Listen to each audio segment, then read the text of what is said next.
Juaniece, what was your lowest point in terms of mental illness and your recovery from it, and how bad was it?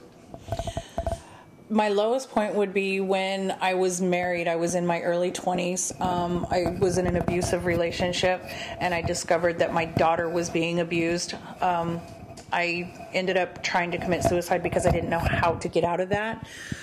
Over that process, we ended up going to court and putting him in prison. And then I kind of spiraled out of control. I didn't want to admit that there was a mental illness. I didn't want to admit that anything had gone wrong.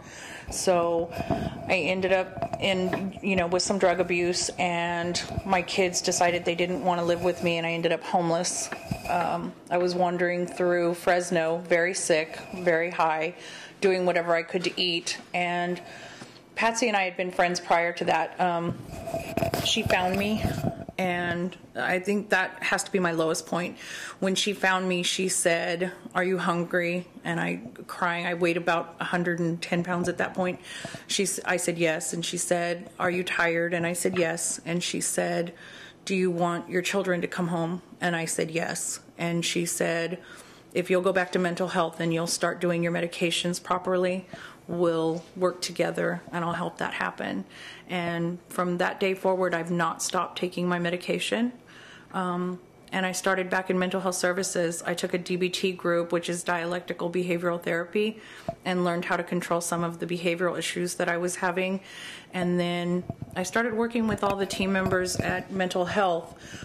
It was a totally different group back then, but they started working with me and teaching me how to live well with that mental illness.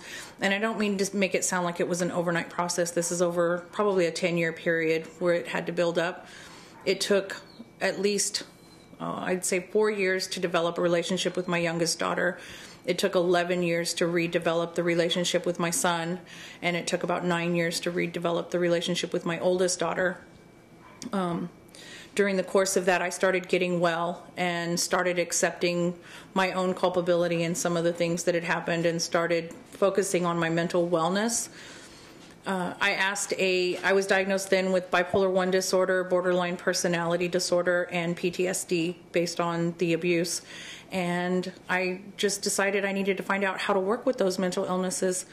I had this amazing therapist who worked with me, and she said that I was doing well. We worked up to a time where I had faced all of the issues I needed to face, and I was starting to get well. I transitioned out.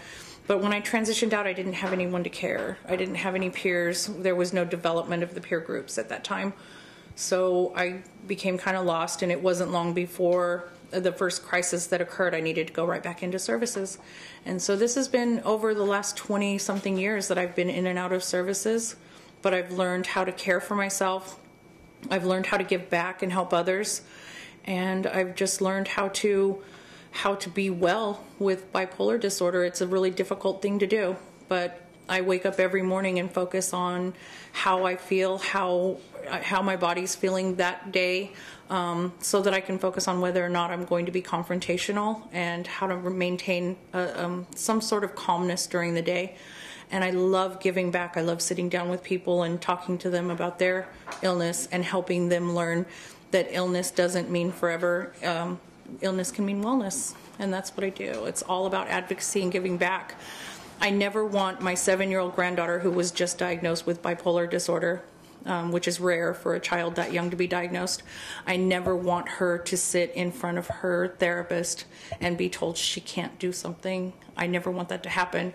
So writing passages and doing the things that I do, the advocacy that I do, is all about making sure that her life is okay. I don't want her to suffer with that. My daughter already has. It took about 10 years for me to get a diagnosis and to start getting better. It took at least 4 years for my youngest daughter to accept her mental illness and start getting better. Abby will never deal with that. She'll be okay, and we'll make sure of it. We'll all work together to make sure she never, ever loses sight that she can have whatever goal she wants, whatever dream she wants. She's never going to be told she's not going to have it.